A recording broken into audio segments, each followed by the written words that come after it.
High, আমি Fatema Khatun. Welcome to my blog. আজকে ready হয়ে চলে যাব বাপের বাড়ি। চলো বেরিয়ে পড়লাম। শ্বশুর বাড়ি থেকে বাপের বাড়ির রাস্তা 20 মিনিটের কাছের রাস্তা বলে খুব ঘন ঘনই আসা হয়, মাসে তো একবার আসা হবেই। এই যে আমার মেয়ে রেডি হয়ে বসে আছে। নানি বাড়ি যাওয়ার নাম শুনলে পাগল হয়ে যায় আর আসার সময় ছাগল হয়ে যায়। এইদিকে আমার শাশুড়ি কল পিঠে করে রেখে দিয়েছে। এই শীতে কোনো পিঠে করে পাঠানো হয়নি বাপের বাড়ি, যার কারণে আমরা আসছি। তাই আমার শাশুড়ি আর কি কল পিঠে করে দিল, নিয়ে আসছি। কার কার শাশুড়িরা এরকম আমার শাশুড়ির মতন বিয়ে বাড়ি যেটাই ভালো মন্দ করে পাঠাবে বা দিয়ে আসবে। আমার শ্বশুরা তো যাই হোক আমার আব্বা মাকে দিয়ে যাবে, সে আমি বাইরে থাকি বা দেশে থাকি, আমাদের শ্বশুরবাড়িতে কিছু হলে আমার শ্বশুর দিয়ে আসবে গিয়ে। আর আমার বাপের বাড়ি যাই চাষ হোক, যাই ফল হোক, যাই সবজি হোক, আমার আব্বাও, আমি দেশে থাকি না থাকি, আমার আব্বা গিয়েও দিয়ে আসে।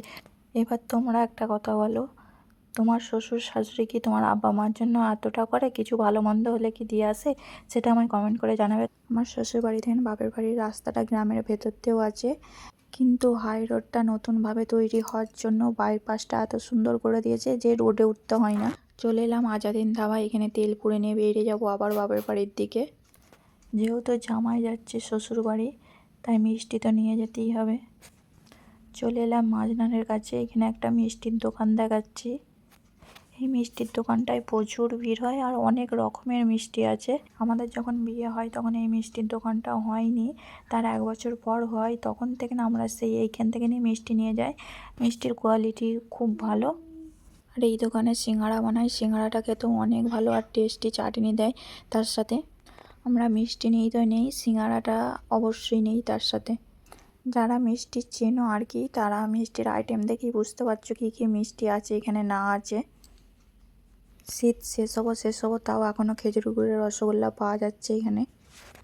মিষ্টি নিয়ে নেওয়ার পর খেয়ে নিলাম আমি কয়েকটা ফুচকা, যেটা ছাড়া আমার চলে না। বিকেল টাইমটাই মনে হয় একটু ফুচকা খাই, একটু ঝালমুড়ি খাই। চলো KFCর সামনে দিয়ে চলে যাচ্ছি, আর বেশি দূর যাবো না।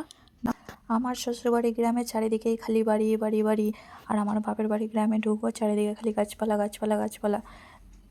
আমার শ্বশুরবাড়ি গ্রামে 1 তলা থেকে 3 তলা 4 তলা আছে, আর আমার বাপের বাড়ি গ্রামে টিনের থেকে খড়ের চাল থেকে সবই আছে, যেটা আর কি গ্রামের সৌন্দর্য। মাটির বাড়ি নাহলে গ্রাম মানায় না। এইদিকে আমাদের ঘরে ওয়েলকাম করানোর জন্য আমার মায়ের 3 সখী দাঁড়িয়ে আছে। চলো বাপের বাড়ি এসে পৌঁছে গেলাম। আসছি নেক্সট ব্লগ নিয়ে। লাইক কমেন্ট শেয়ার করে পাশে থেকো। টাটা।